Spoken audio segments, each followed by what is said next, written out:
Good morning, ladies and gentlemen. How y'all doing? Welcome to Big Talk with Bruce Dickey here on Wabash Catch TV. My name is Bruce Dickey, and this is going to be a fun day. It's going to be a hoot, especially if you're a historian, because I am joined by Dr. Claire Jerry. Dr. Claire Jerry, she is a retired curator from the Smithsonian Institution in Washington, D.C., and we're going to talk about all kinds of presidential memorabilia today, right? Great. Looking forward to it. Looking forward to that. We're going to talk about elections and all that kind of stuff, which, I mean, there's only been, how many can we narrow it down to? There's only been, 50 of them? There's 50 or 60. Yeah, I'm doing my math. How about 60?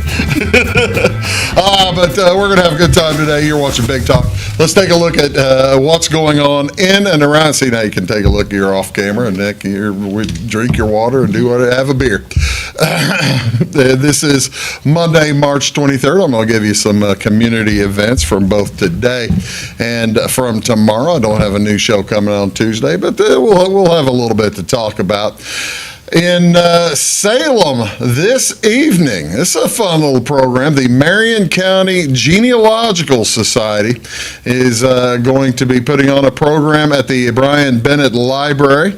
The program is listening to the sweet music of local dulcimer group Rusty Springs. I had no idea they had a local dulcimer group in Salem, but I'm sure that that'll be some funky noises that you don't typically hear. Are you a big dulcimer? I like the dulcimer. Do you? Well, wonderful. This is maybe you can stick around for a few more days. Yeah. That'd be good. That's tonight, Rusty Strings. Also today, the Red Cross putting on a blood drive over at the Holy Cross Church in Wendelin. Of course, you know where Wendelin is, ladies and gentlemen. Just turn, actually don't turn at Ingraham, you go through Ingraham. Turn at Passport to get to Wendelin. And the drive will start at 1:30, go to 5:30 on this afternoon. For an appointment, you need to contact 1-800-RED-CROSS. 1-800-RED-CROSS, that's 800-733-2767, or go to redcrossblood.org. How that works is the easiest thing in the world. You go on to the website, you find the donation site. It basically says locate drive. You find the drive and you sign up for an appointment to schedule your blood donation. Makes it so easy. And then you also sign up for the Rapid Pass, so you're answering all the questions as to whether you need, what drugs you're taking and all that kind of stuff, what medicines you're on. And they'll get you through there. It'll probably take you about an hour. It's a very simple thing, and this time of year, coming out of wintertime, probably need a few more extra pints if you have a thought about donating. Do you donate blood? I feel terrible. Didn't warn you about this. I usually ask whenever I have a blood drive, I'll ask whoever is here if they're donating blood donors. I have been a blood donor. I say it's not scary at all, is it? No, not at all. Yeah, I know some people don't give blood because they think, the needle, it's a little bigger than normal, but but then you get a sandwich afterwards. So, or at least some orange juice. Orange juice. Yeah, there you go. Or cookies, maybe. Who knows? But all kinds of stuff. Again, that is today from 1:30 to 5:30 in Wendelin. How about tomorrow? Let's see if we got some things going on tomorrow. FAFSA night is taking place. This will be at Olney Central College from 3 o'clock till 6 o'clock tomorrow afternoon. A FAFSA completion night. It'll be in room 205 on the second floor of the Kent L. Waddleworth Hall. Now, this is open to any high school kids all over the place. You don't have to be from Olney. You can be from Flora. You can be from Lawrenceville, wherever.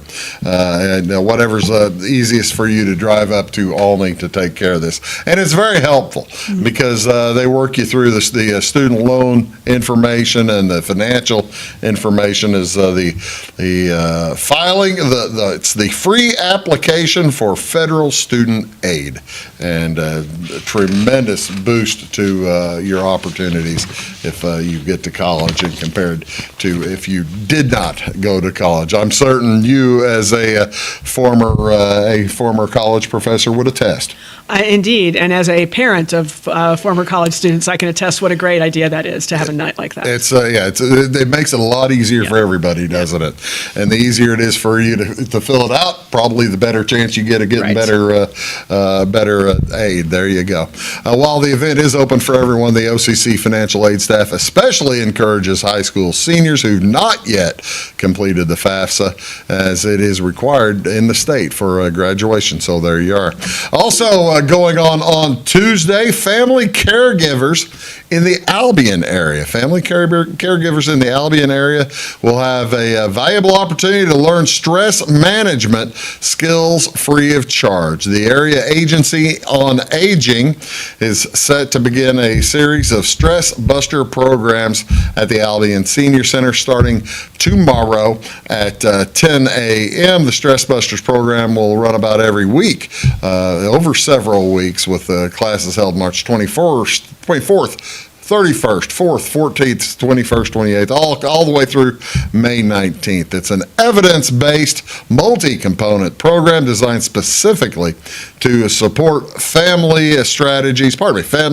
caregivers of individuals living with dementia or chronic illness. So, I mean, we all know somebody who both could use a little bit of assistance when you're a caregiver. You know, caregivers as well as folks stricken with that. If you're interested in joining the program, you're encouraged to contact Donna Williams at 618-445-2017. Make sure you get a spot. So the initiative aims to equip caregivers with practical tools and supportive environment as they face the challenges of caring for loved ones with serious health conditions. Very, very important. What else going on today, ladies and gentlemen, here in the area?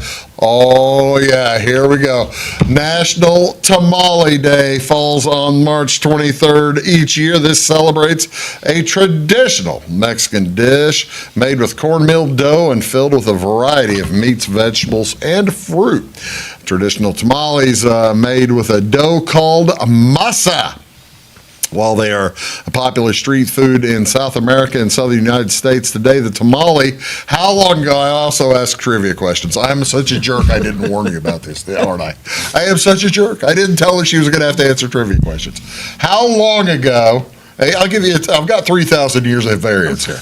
How long ago were the origins in Mesoamerica of the tamale? Give me a year? You give me a century or a millennium. I tell you what, I'll take a millennium.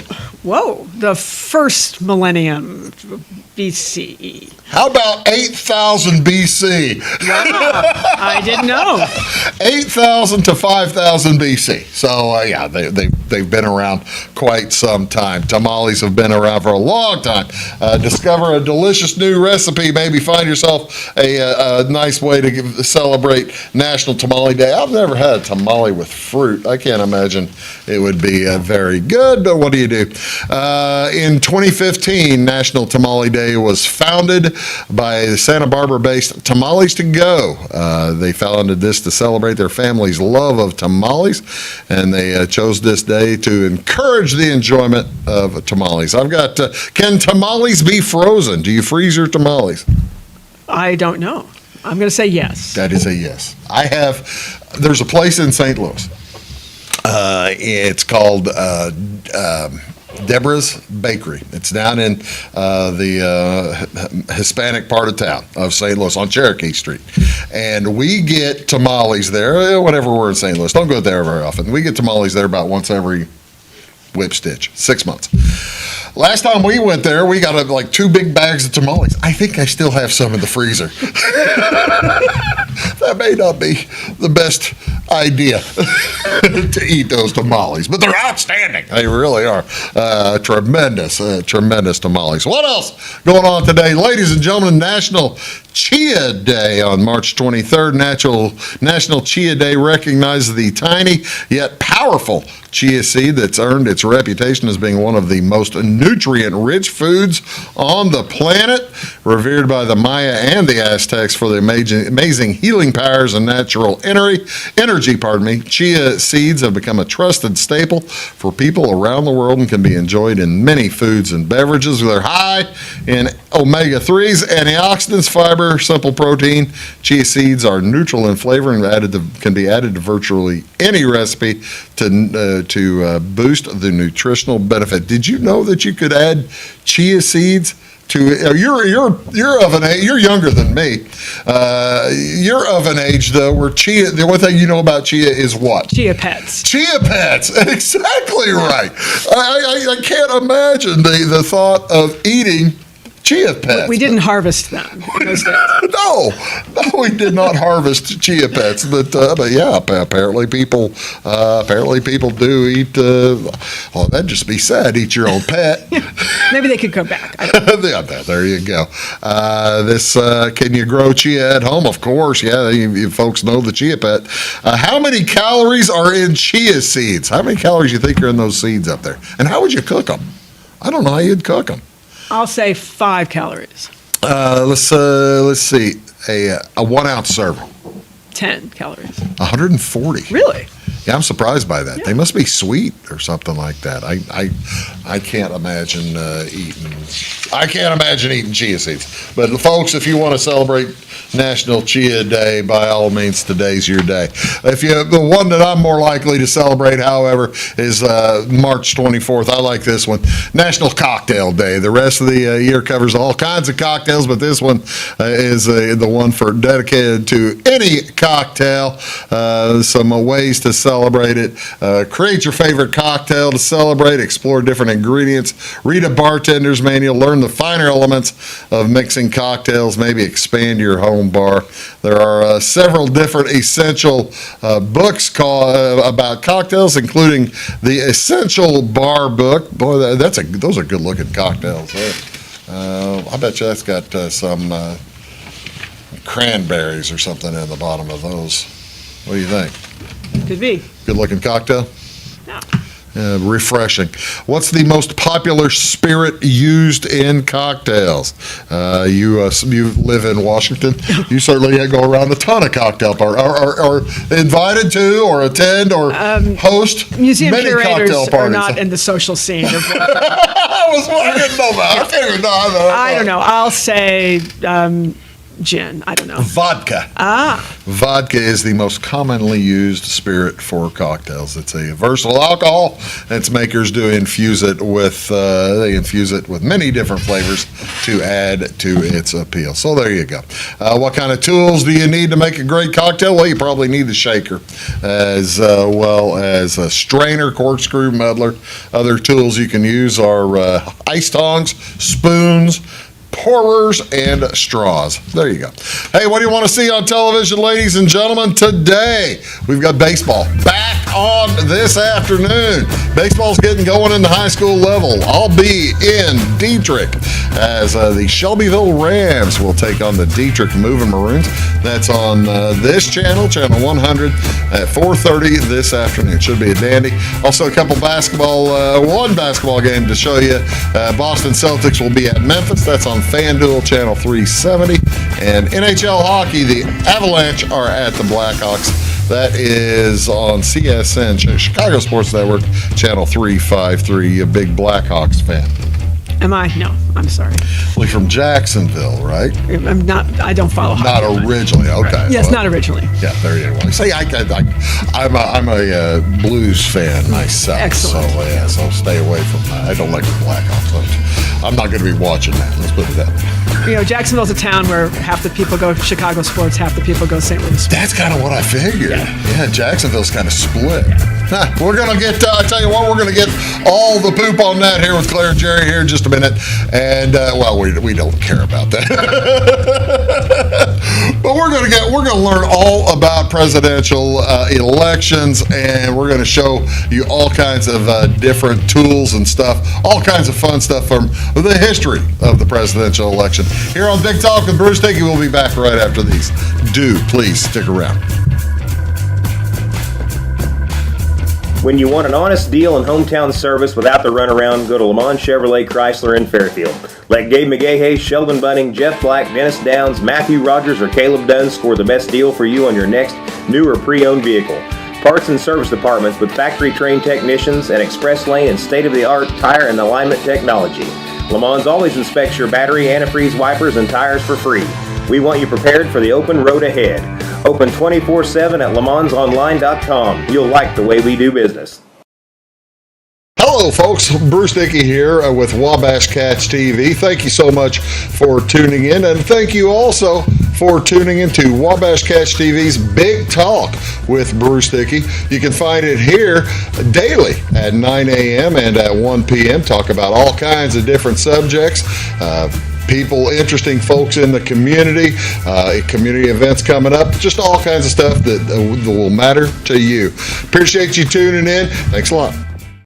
Briscoe Surplus Sales on the northeast edge of Flora is your one-stop do-it-all shop. Looking for rugged boots and footwear from great brands like Lacrosse, Rocky, and Carolina? They're there. How about top-notch small engine parts and service? Briscoe Surplus Sales has it. Whether you're wiring your switches or switching your wiring, Briscoe Surplus Sales has the solution and the know-how to help you get the job done right the first time. Briscoe Surplus Sales, your one-stop do-it-all shop. My grandfather, Carol Rush, opened Rush Appliance in October of 1949. This is Sean Rush, and I am driven by the same determination and commitment to quality that set us on the road to success. A lot has changed in the appliance industry since 1949, but at Rush Appliance, we're doing everything we can to remain trusted, strong, and competitive. We are extremely proud of our roots, and we look forward to providing you with quality and service at Rush Appliance and Furniture Company in downtown Fairfield. It is all things new at Zimdar's Heating, Air Conditioning, and Appliance Repair. We have a new line of heating and cooling equipment and new technicians. Our new equipment line offers 24 months free financing and excellent warranty coverage. Our experienced service technicians can provide you with quality service and repairs on all brands of HVAC equipment. Zimdar's has been serving Clay County and the surrounding areas for over 23 years. The employees of Zimdar's are here to help, so call local and call Zimdar's.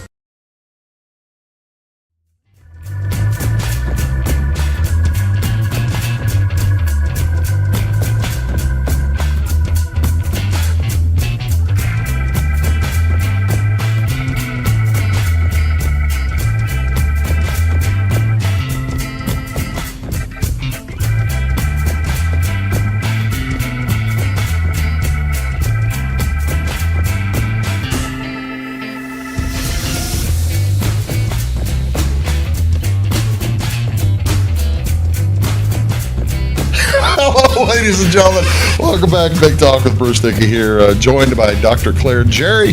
She is a retired curator from the Smithsonian Institution, and we are going to talk about a fascinating variety of stuff today. But first, tell her, how you doing, Claire? Thank you so much for being here. Oh, I'm excited. I'm here to do a talk in Salem. Yeah, tell me what's going on in Salem on Saturday night. Every year, the Historical Society in Salem commemorates William Jennings Bryan's birthday. He's a native of Salem and lived there until he went off to college in Jacksonville, where I used to live. And they have a speaker come in and talk about some various part of Bryan's career, and I'll be talking some about his campaign objects, maybe some of the things we're going to talk about today, and how it's influenced current political campaigns. Isn't it fascinating, or is it just me that I can't imagine a 36-year-old running for president in 2025. Can you? Or 26? He is the youngest person to receive a nomination from one of the two major parties. Periodically, we had a pretty young candidate throw his hat in this ring this last go round on the Republican side. Yeah. Ramaswamy was a very young guy. Some of the third Well, I guess parties have. Ocasio-Cortez is talking about it this time on the Democratic side, too. But Brian is far and away the youngest person who ever had either the Democrat nomination. or the Republican nomination. Well, that's the thing. You think maybe that he's maybe the similar age of our vice president, Mr. Vance, but he's 40 or 41 or something like that. So that makes it, that's fascinating that Brian at age, I remember me at age 36.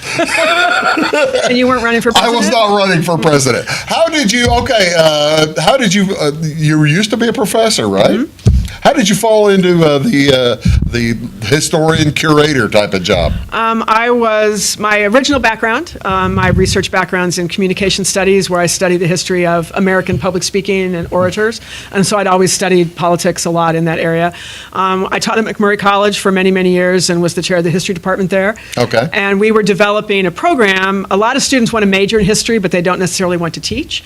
And so we were helping them see different kinds of job opportunities. And I discovered I was having more fun putting my students in internships than many of them were having doing the internship. Really? So I decided to leave my tenured teaching position and go back to school to get a degree in what's called public history, which is a museum-facing kind of degree. What are some of the history jobs outside of teaching?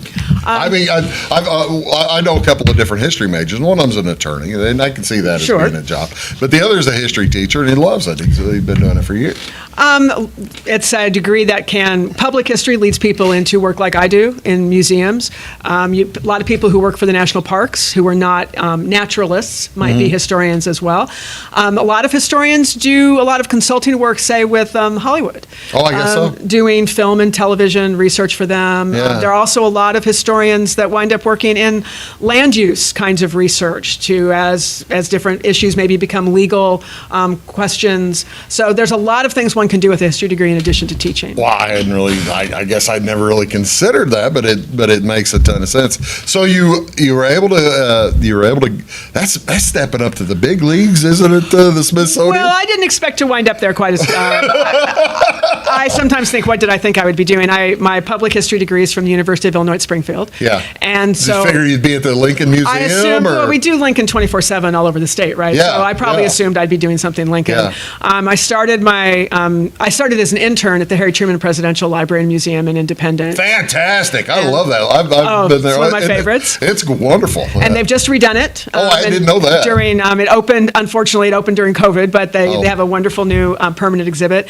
And then my first paying museum job was in Jacksonville at Illinois College at the Paul Finley Congressional Office Museum. Nice. 22-year member of Congress and established a museum at his alma mater. Went from there to a university museum in South Carolina and then to the Smithsonian. So the Smithsonian was not on the radar screen when I went back to school. As a curator at the Smithsonian, you have potential to view or access. What kind of percentage of the total collection is in view at any one time? It's true for us. It's true for most museums. It's somewhere between 2 and 5%. Really? Probably maybe a little bit smaller for the Smithsonian because we have so many millions of objects. But they are well kept. And stewarded. There are many of them available online. Our long-term goal is to get everything at the Smithsonian online. That takes a while. And so be accessible that way. We send those kinds of programs out to schools. So we're trying to reach everyone, even the people that can't come to Washington and see them in person. She took the liberty, I appreciate it. She sent me numerous items from the collection. Yes. Some of these are pictures taken by the National Museum of American History, and some are pictures that I took on my phone for things we don't have digitized yet. I'm just fast. The first. I'm going to show you here, ladies and gentlemen, the oldest item she sent us. The oldest picture of the oldest item she sent us, and I am fascinated that these things even exist. I thought I'd seen it all, and I did not realize that they used to keep speeches on silk. Silk and various kinds of cloth, and it's one of the research projects I hope to work on during retirement is to figure out why and what people Yeah, no kidding. what people did with them. Our best guess is that this is a bandana, so it's more of a cotton or a linen fabric that has excerpts from George Washington's farewell address, actually printed. Which is, it's for crying out loud that his farewell address is still studied and quoted today. They still read it every year in the Senate. Yeah. And this is excerpts from that, printed by a textile manufacturer in Scotland. And what's interesting to me is it's identified on this piece as his resignation speech, which Yeah. really tells you that it was made outside the United States, because nobody in the United States refers to it as his resignation No speech. kidding. Okay, now, what size? You said that's a bandana? It's a bandana. So that's like 24 by 24. Yeah, that's a pretty good estimate of it. How in the world is somebody going to read that? Or is that just me being old? It's just meant to be commemorative, I think. If you get close to it, you can pick it up. But so that's why I think it was probably on someone's wall or hanging in their office or something. Do you have any idea where these came from? Where that came from? That object probably came from a collector. I'm not going to give his name, but we have thousands of objects that came to us from a single collector who collected over, I don't know, probably 50 or 60 years. Wow. So virtually everything in our collection comes to us by donation. Is that right? We don't have a federal budget for collecting. Yeah. And so sometimes we are a little bit dependent on what other people have chosen to keep and to collect. Sometimes we'll find something at an auction or something, but not very often. The next item that you sent, okay. I saw the first one, right? I saw the George Washington thing. I thought, well, that's pretty cool. I can understand why folks would commemorate that and keep the speech of George Washington, because it's a fine speech. It was one of the still remembered, like I said. The reason people remember this one is because it's really, really, really. Oh, no, that's not the one I'm talking about. Let's get to the one I'm talking about. This one is really, really, really long, and it's basically the last public event performed by this president, right? In some ways, maybe the only public event performed by him. This is As the president. inaugural address of William Henry Harrison, and it is over 8,400 words in length. Probably took him 2.5 hours to deliver, and it's the entire address printed on silk. And because he died 31 days after he was inaugurated, Right. My best guess is that this was somehow also intended to be a mourning piece. I see. But again, we don't really know how or why. And you wanted small words. They're very, very small. Oh, yeah. This is about... So it's like this 24 2 by 36? Or well, no, I would smaller say than that? 18 by 24. is Oh, close. my heavens. Yeah, it's pretty small. So you're looking like 2 inches a column or something Yeah. like that. Yeah. Wow. That's, yeah. Have you tried to read it? I mean, I have read it. Have I tried to read it off that? Read it off of that. Not the whole thing. It is legible. It is legible. I thought I like this one too. Is this from Jackson? This is Andrew This is Jackson. Andrew Jackson's veto. Is this his first speech. or his second? This is his veto message. Oh, about his veto message, His veto okay. message about the National Bank. Yeah. And this is also on silk, but what fascinates me about this one is it's not just a copy of the speech, it's a copy of the speech as it was printed in the St. Louis newspaper. Oh, really? So up in the corner, Yeah, you the upper see- left-hand corner, you can see the information about the newspaper, why they didn't just print the speech, but it's actually copied from the newspaper and then printed on silk. Would that have been the easiest way to print on silk after they already had it? Maybe. Printed? I And to don't know. circulate it. People were really interested in reading speeches. Of course, they didn't have the access to presidential oratory that we have Sure, today yeah. through film, oratory, or television, internet. And so it would be a way to circulate it. People really wanted to be able to read the words of the president. Yeah. And so maybe it is easier to print on cloth. I hadn't thought about that. So that one was from let's see, the Banks was at 1830 or something like like that, yeah. 29 or 30, and then the Harrison speech is from around 1840. It's March of 41, yeah. March of 41. That's just wild. All right, I've got 2 or 3 others I'm going to show you before we go to commercial break. Okay. I want to know first of all, this one you're going to talk about next week, or pardon me, tomorrow in Salem. Tell me what this is. This is a silver bug featuring on one side on the left is an image of William Jennings Bryan, the presidential candidate. On the right, his vice presidential running mate. And this is from his first. This is from 1896, his first campaign. And the main issue in that campaign was economic policy. Should we stay on the gold standard or should we shift to the silver standard? And the gold people, who were Republicans under William McKinley, took on the name of gold bugs, which I think is taken from an Edgar Allan Poe story. Okay. And so the Democrats said, well, okay, if you're going to be gold bugs, we'll be silver bugs. And so there are all this bug merchandise in 96. This is actually a mechanical pin. Those little, and it's only, I mean, it's a lapel pin. So it's. Well, I was going to say, it looks like it's probably tremendously small. Well, anyway. and those wings fold in. So you could wear it with the wings folded down. And at the bottom, this one is a little bit broken off, but you see there's a little button at the very bottom that you could hit, and then those wings would pop out. You pop that button, and then the wings fly open. I'm guessing that the pictures there are like tack size, aren't they? Yeah. I mean, if that's a lapel pin, right? You gotta figure that's like a quarter of an inch, maybe 3/8 of an inch picture. And this one looks gold in the picture. It would have been more silver tone at the time because there was a gold pin that looked just like it that had McKinley's picture on it. And just, I want you to imagine walking up to your friends and just causing your pin to open up, and people go, "Oh, look, I see who that is." You have to be standing pretty close to them. Right. Oh my heavens! And all right. So while that seems odd. I know what's coming. My favorite. While that seems odd, in the same election we have this. The dreaded soap baby. Yes. The soap baby. William McKinley soap baby. Well, and there were soap babies for Bryan. I just didn't didn't have a good picture of them. Oh, I see. And these came in these fancy boxes, and they say things like, "My paws for sound money, my paws for free silver." Yeah, that says, "My papa will vote for McKinley." Okay. And they look just the same for Bryan. Gold standard protection, reciprocity. They often had a little tag hanging around their neck that talked about this, because I like to say to people, nothing says economic policy like a 4-inch naked baby made out of soap. These, of course, are not produced by the campaigns. These are produced by soap manufacturers. We have some from the Jergens Company and other companies that were prominent in the day. And my theory about this, because obviously they have nothing to do with politics, is that when soap first became a commercial product, it was flaked. And then they learned how to make it into bars, like we think of Ivory or other kind of soap. Sure. And I think in the 1890s, manufacturers had discovered how to make shapes. And if you could make a human shape out of soap, then of course you can make those flowers next to your great-grandmother. They figured how to mold it. Right, and they were marketing their ability to make shapes, not the candidates. This is not a picture of William Jennings Bryan or William McKinley. Baby Billy. No, it is not. It is not.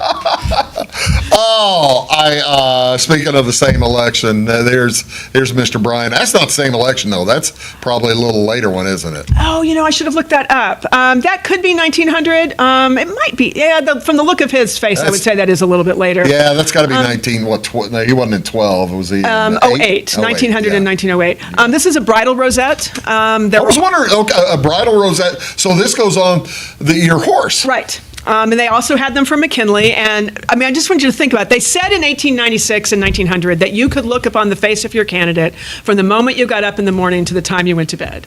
And so they were everywhere. There were, in 1896, there were probably 2,000 or more different campaign objects made. Wow. Because technology had changed. Yeah. But this idea that you're riding your horse and someone's going to be able to tell that you have a Bryan or a McKinley rosette on your saddle just amazes me. Oh, that's fantastic. We're going to get into more of that here in just a few minutes because we're going to get into the car stuff. Not just horses. We're moving up in time here with Dr. Claire and Jerry. Stick around. We got all kinds of stuff more to show you here on Big Talk with Bruce Dickey. Back as with these. For service beyond the surface, call Carter Trucking in Fairfield. Carter's trucks are ready to haul your big freight and grain. So whatever you call Jeremy Carter, the Mucho Mulcho Man, the driveway doctor, the gravel guru, the pothole pirate, the rockin' redneck, the smooth operator, the mudhole master, or the happy hauler, just call him. 842-2022 to haul your big freight, grain, and more with trucks from Carter Trucking, Williamson Drive in Fairfield. When you want an honest deal and hometown service without the runaround, go to Lamont Chevrolet Chrysler in Fairfield. Let Gabe McGahey, Sheldon Bunning, Jeff Black, Dennis Downs, Matthew Rogers, or Caleb Dunn score the best deal for you on your next new or pre-owned vehicle. Parts and service departments with factory-trained technicians and express lane and state-of-the-art tire and alignment technology. Le Mans always inspects your battery, antifreeze, wipers, and tires for free. We want you prepared for the open road ahead. Open 24/7 at lemansonline.com. You'll like the way we do business. Having car trouble, need a tow, or just some routine maintenance? Butcher Automotive in Louisville has you covered. Locally owned and operated, Butcher Automotive offers complete vehicle repair services along with tire sales and wheel alignment. They're your local hand-cooked tire and interstate battery dealer. Butcher Automotive offers free local pickup and delivery so your car can be repaired while you're at work or at home. Butcher strives to treat everyone's vehicle as their own. At Butcher Automotive, they don't want you to give them your business, they want to earn it. Hello, I'm Beth Cooper. And I am Stacey Earlywine, and together we host By the Way with Beth and Stacey.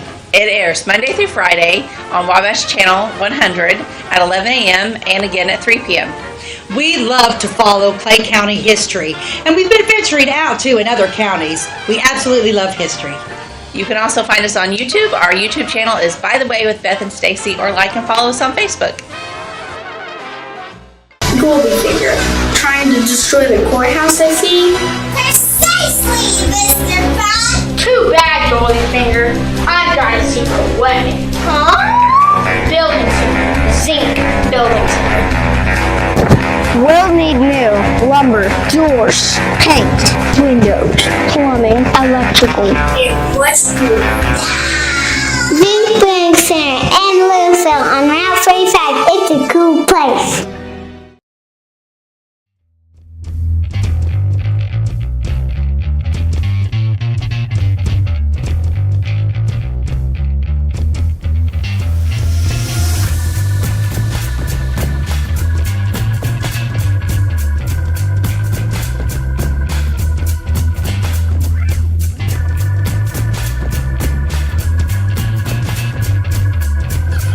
Hello, ladies and gentlemen. Welcome back to Big Talk with Bruce Dickey. I'm talking with Dr. Claire Jerry. She is putting on what time is the presentation at the church tomorrow on 3, Saturday? I think it's at 3. 3 o'clock. That's when it is. I'm time zone challenged. She's going to put on presentation of all kinds of different stuff, not just what we're talking about here. Plenty more, not what we're talking about here. Did you bring any? Did you bring any stuff with you? They don't let you check out of the Smithsonian. They do not, especially now that I'm retired. But no, so I have lots of pictures. Some of them the same, but a lot of them different. Yeah, it's not a lending library. It is not. Well, we loan to other museums. I see. But they don't loan to me. Well, that's a shame. Okay. A fascinating thing at the turn of the century, at the turn of the last century, in 1990 or 1899, 2000, or 1900, 1901. You had McKinley, who was tremendously popular in his day, and these presidents were for the most part pretty doggone popular guys. I mean, they're well-known and popular guys. Right. A number of them had been Civil War veterans. Civil War at that point. I mean, McKinley's the last one, Right. I guess. But then you come into to Teddy Roosevelt, who is basically hired by the McKinley, drafted by the McKinley campaign to get him out of New York's hair. That's correct. And little did they know. Little did they know, they bring along this tremendous personality. I mean, a guy that they didn't see coming, right? That's right. And at that time, well, still the youngest person who became president. Right. He wasn't the youngest person elected, but. So there was all this stuff, with the bees and things. Then you get a guy who's a doll. Is this now? I'm assuming that that's Teddy Roosevelt going up San Juan Hill. Yes, this is Teddy Roosevelt as Rough Rider. There was a lot of material in that campaign that featured him as a soldier, buttons, dolls, other kinds of things. This would be the 1904 campaign, probably, or did they even have that when he was running for vice president? Yes, a lot of it's on when he was running for vice president. So I think this is actually a vice presidential. Oh my! They really promoted him as the vice presidential candidate, in spite of the fact that the Republicans didn't really want him on the ticket. He was very popular with the public. Yeah. So this would be that's a turn of the century doll. Mm-hmm. What in the world is that face made out of? Oh, he looks like scary. It's just a cloth doll. Oh, okay. Yeah. He still looks That's true. He does look a little scary. but more scary than that might be these. Tell me. This is a whistle that you would put in your mouth so you could blow through your teeth and grin like Teddy.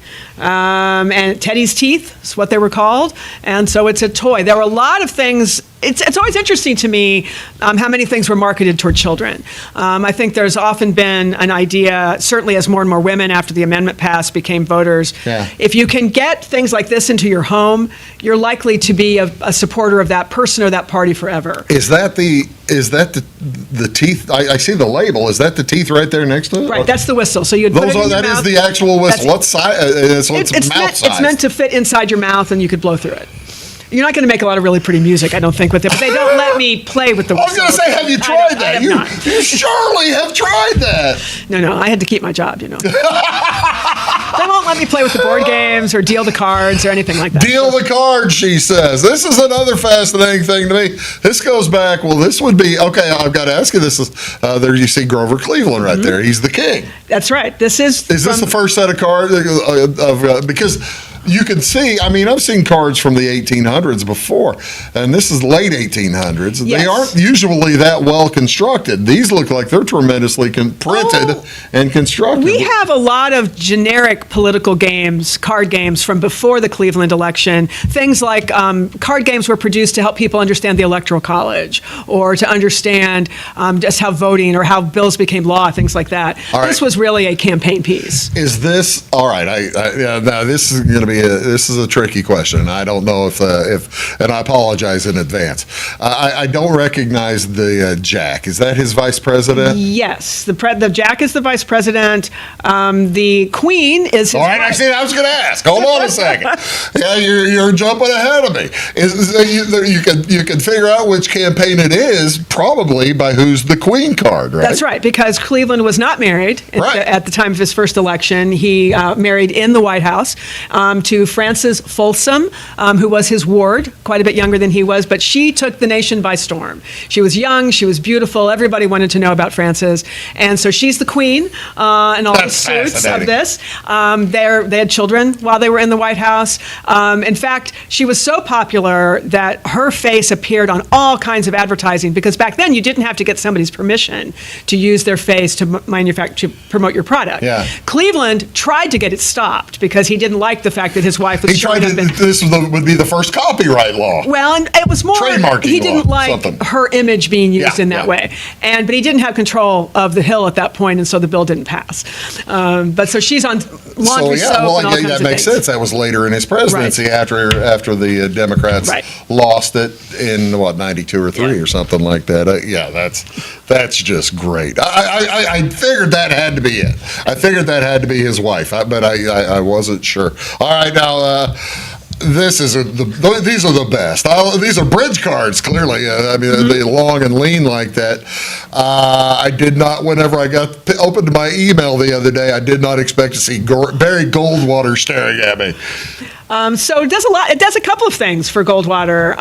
It's a nice card. Playing cards are very popular, and it really promotes that Western image, frontier. There's whatever you like about him being from the West, you can pull out of that card. You can make your own impression from that card. Yeah, and that's fantastic. Goldwater's a little bit like Bryan in the sense that the Goldwater campaign produced a lot of campaign material. Because people ask me all the time, well, does it translate into votes? I think if you didn't have any campaign material, certainly you would notice the impact, but neither Bryan nor Goldwater won their election. No, that's true. So producing a lot of material doesn't mean you're going to win. No, that's true. Speaking of not winning, this would be this was 08, right? Right. Yeah, okay. And I sent you decks of cards that were more serious. There are also, sometimes the other side will make decks of cards pointing fun at the other candidate. So there was a deck of cards for George W. Bush that slanted to the right. Sure. So I gotta say, I'm not really sure how to take McCain's picture there. Is he half grinning or sneering? I think he's looking thoughtful. He's looking. Oh, okay. That's a.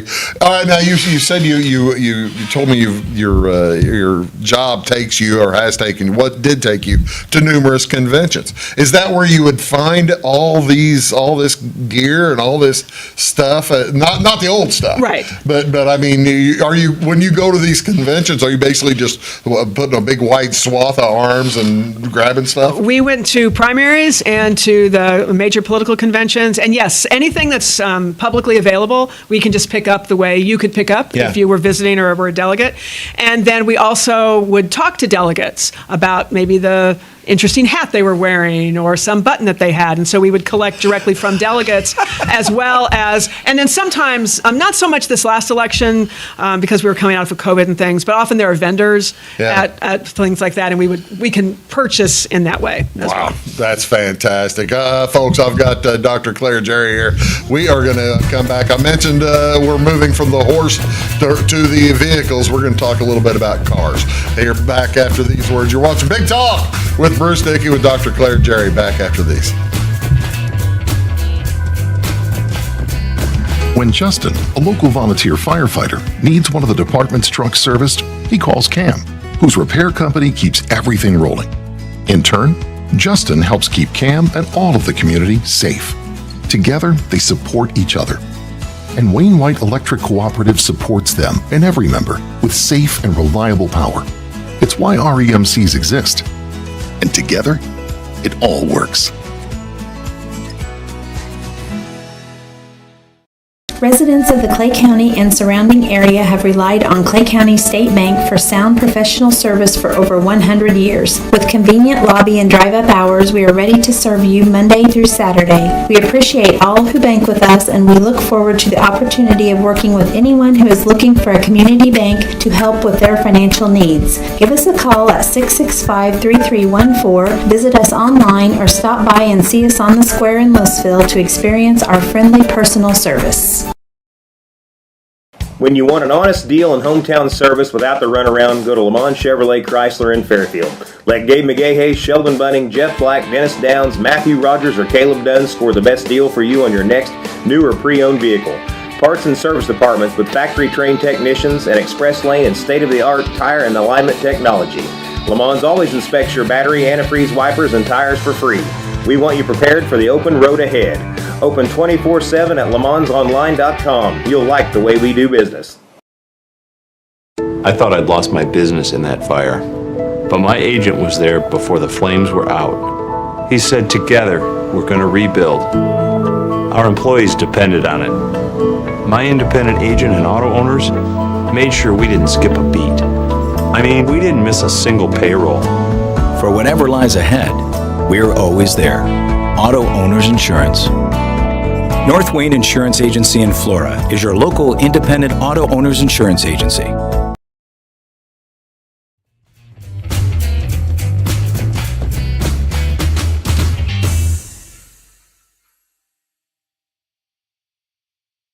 Hit the right button. Hello, folks. Welcome back. Big Talk with Bruce Dickey here on Wabash Catch TV. Joined, well, I can hit the right camera too. Joined by Dr. Claire Jerry. She is a retired curator from the Smithsonian Institution in Washington, D.C., and with a specialty in presidential election ephemera, right? Sure, that's a good word. And we've been talking about we've been talking about all kinds of different stuff. We talked about the bridle patch on the horses, which I've never seen before. That's really cool. Now these I have seen, but not very often. Tell me about this. These would be called license plate attachments. First of all, we didn't have the technology to make bumper stickers the way we think of them. And it was no plastic. No plastic. So you're actually going to screw this onto the back of your car to the bumper. This one's from one of the Roosevelt campaigns. I'm not sure which one of his re-election campaigns. 36 or 40. Probably 36. And they came in all sizes. Some of them are very colorful, as you can see this one here. And again, cars then were still something of a novelty. Not everybody would have had an automobile, but you're taking your advertisement for your candidate on the road, literally. So you're putting that basically above your license plate. Right. Or even just screwing it into the fender or the bumper. Some people did that. Yeah. Okay. Yeah. Just like to show off that you're a Roosevelt fan. Who started that, by the way? I mean, I guess probably the same guy who put the patch on the bridles. I'm trying to think. The oldest one in our collection that's off the top of my head. We do have one for Hoover, I think, and we have one for La Follette, who was an independent candidate during that time period. So I think it's a little bit further into the 20th century, but I don't know who did it first. La Follette was more popular in 24, probably, or something. So I don't know who was first. Here's a one. Now, this is a plate one as well, right? Yes, it is. Different shape, very creative. So this is Alf Landon, the Republican candidate who ran against Roosevelt in, what did we say, 36? Yeah. And the sunflower, he was from Kansas. I was going to ask what the sunflower animated here. So he leaned heavily into being from that part of the country. What's interesting to me is some of the same patterns that you saw in Landon's campaign, you also saw again in Bob Dole's campaign. He also leaned into as the Kansas. The sunflower image. How about that? I didn't keep that in. I had forgotten about that part of Dole's campaign. A lot of people probably have forgotten about that part of Dole's campaign. And this a little bit later on in the Roosevelt presidency. When with Wilkie, this one's a little smaller and I think looks more clearly like you would attach this above the license plate as opposed to the ones that had the single screw. When with Wilkie produced a tremendous amount of material for his campaign against Roosevelt in 40. Yeah. Some of it very positive, like this one, Win with Wilkie. Loved alliteration. There's lots of W sounds that go with Wilkie. Sure. He also ran what we would today think of as a more negative campaign, really leaning into we shouldn't have a third term president and that kind of thing. Yeah. Well, I mean, any way to win. I guess he didn't want to spend that kind of money and lose. That's right. All right. So as time passes, and they develop a little bit of as plastics develop and paper develops, you're able to get these. Tell me about Mitt Romney's bumper sticker. Well, these are later, but bumper stickers come into play in politics right after the Second World War. Oh, really? Because the adhesive that's necessary to attach them was developed as part of the military. I'm not exactly sure what the military used it for, as well as the development, as we saw in that Romney one, brighter colors. That's all technology that didn't exist before. And the colors probably didn't. I mean, you didn't have to have paint, right? Like the other ones. And this is and it's an unusual shape. Most of the political bumper stickers that we have are more conventional rectangle. Well, see, now this is as bumper stickers have evolved.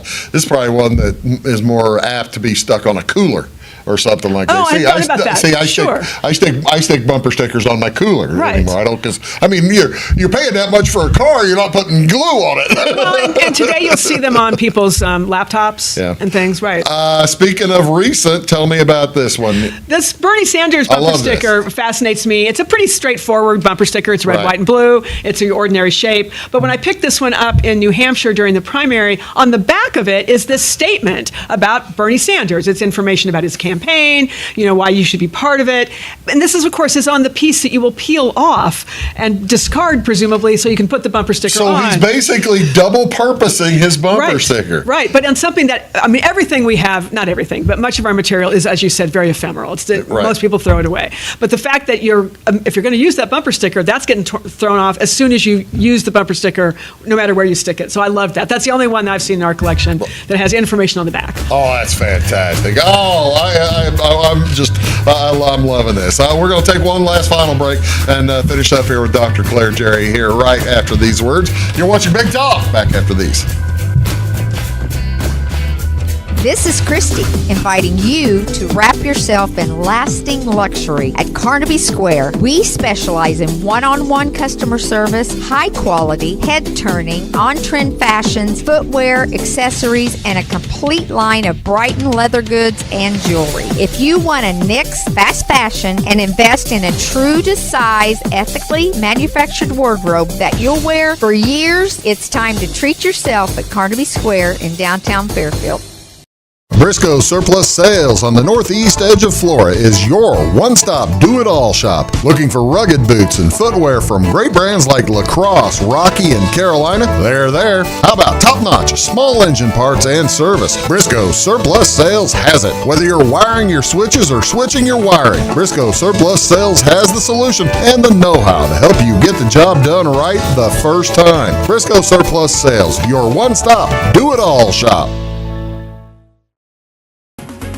At Clay City Banking Company, we're all on the same team, regardless of zip code. At home, work, school, or across the country, you can be part of our team with our cutting-edge mobile banking products. From your hand, you can check balances, transfer money, make deposits, and pay bills. Looking for a loan? We've got you covered with our mortgage, agriculture, commercial, and consumer loans. Join our team today. Clay City, Flora, Louisville, and Fairfield Banking Companies. We're the hometown banks, member FDIC, and equal housing lender. When you want an honest deal and hometown service without the runaround, go to Lamont Chevrolet Chrysler in Fairfield. Let Gabe McGahey, Sheldon Bunning, Jeff Black, Dennis Downs, Matthew Rogers, or Caleb Dunn score the best deal for you on your next new or pre-owned vehicle. Parts and service departments with factory-trained technicians and express lane and state-of-the-art tire and alignment technology. Lamont always inspects your battery, antifreeze, wipers, and tires for free. We want you prepared for the open road ahead. Open 24/7 at LeMansOnline.com. You'll like the way we do business.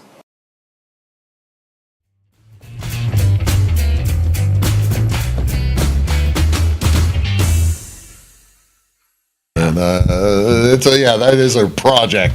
Hello, folks. Welcome back. Big Talk with Bruce Dickey here on Wabash Catch TV. Joined by Dr. Claire Jerry, a retired Smithsonian Institution Curator, and she is going to be presenting on Saturday, the 21st, a program at the which church? Presbyterian Church in Salem, Illinois. We haven't screwed that whole thing up and talked about everything you're going to be talking about. No, not at all. All right, good. I didn't want to mess up your program. You and I were speaking, talking just moments ago, but also last week about train stops. And when did we've talked about transportation quite a bit here with the cars and the horses. When did the presidential candidates begin to use trains? The presidential candidates really began to use the trains in 1896 with William Jennings Bryan. He knew he was not really a well-known national figure, and he wanted to get out and have people have a chance to meet him. He traveled about 18,000 miles. Wow. I was going to ask how far he went, but that's all around the country 2 or 3 times. I used to know the number, but well over 100 speeches reached thousands of people from the back of a train.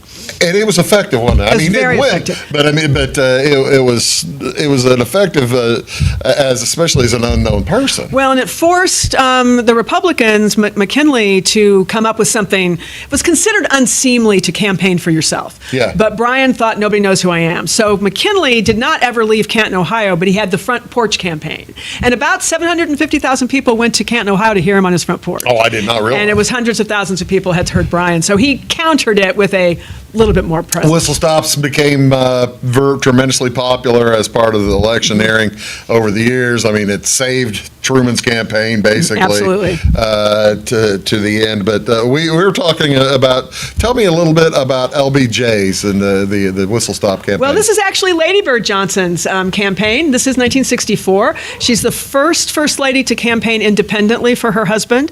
And it had to do with Johnson's support of civil rights legislation. He was having some trouble in the South. They are both native Southerners.